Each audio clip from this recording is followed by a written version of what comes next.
जो पहली बात है जो प्रोफेसर सुब्रमण्यम जी के उपन्यासों पर कि वो किताब जो है वो शोध पुस्तिका जो इन्होंने अपनी बात में कही, इस शोध को अंडरलाइन करना चाहिए कि कोई ऐसी फिक्शन की किताब नहीं है, कोई ऐसी इनके दिमाग में कुछ बातें आ गई और इन्होंने लिख दी, ऐसा नहीं है। उसके साथ व्यापक रेफरेंसेस हैं जिनको पढ़ा जा सकता है।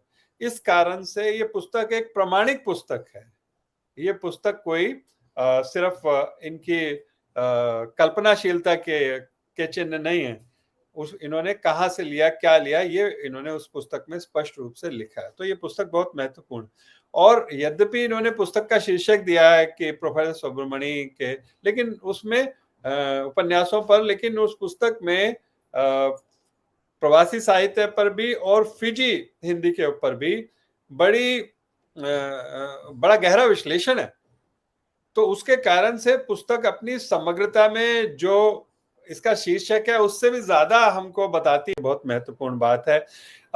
जो पुस्तक की भूमिका है उसमें कुछ कुछ बातें बड़ी महत्वपूर्ण हैं, पर उससे पहले ये भी है कि जो फिजी बात पर जो इन्होंने उल्लेख किया है सुभाषिनी जी, उसमें एक महत्वपूर्ण बात यह है कि जो हिंदी के लोगों को ध्यान में आनी चाहिए कि जैसे कहते हैं कि वे हिंदी कहाँ पर है भारत के अतिरिक्त, कहते हैं फिजी में राजभाषा है।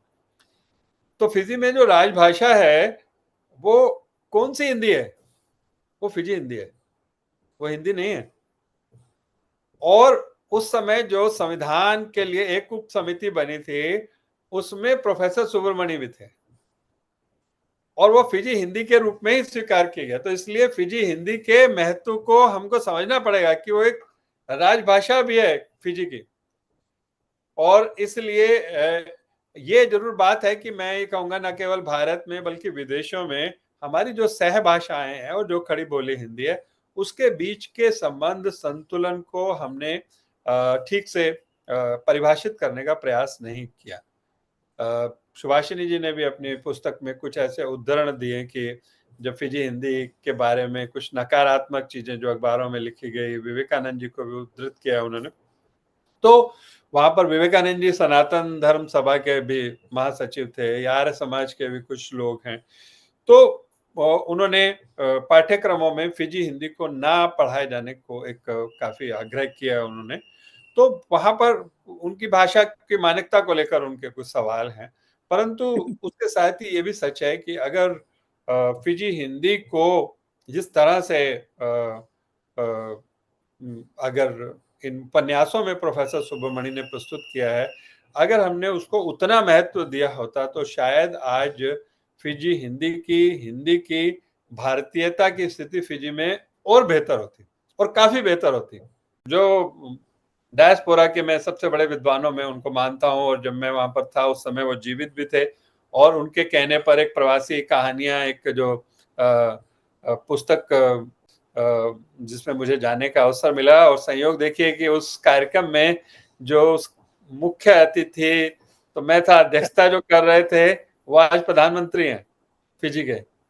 तो ये भी सुभाषिनी जी को क्रेडिट है कि ऐसे व्यक्ति को भी उस समय गणेश लाल जी के साथ वो आए थे जो कि आज फिजी की बागडोर संभाल रहे हैं। उन्होंने उनको बुलाया और उन्होंने फिजी बात की वहां पर भी, और में भारतीयों का एक क्रॉनिकल प्रोफेसर ब्रजलाल ने कहा।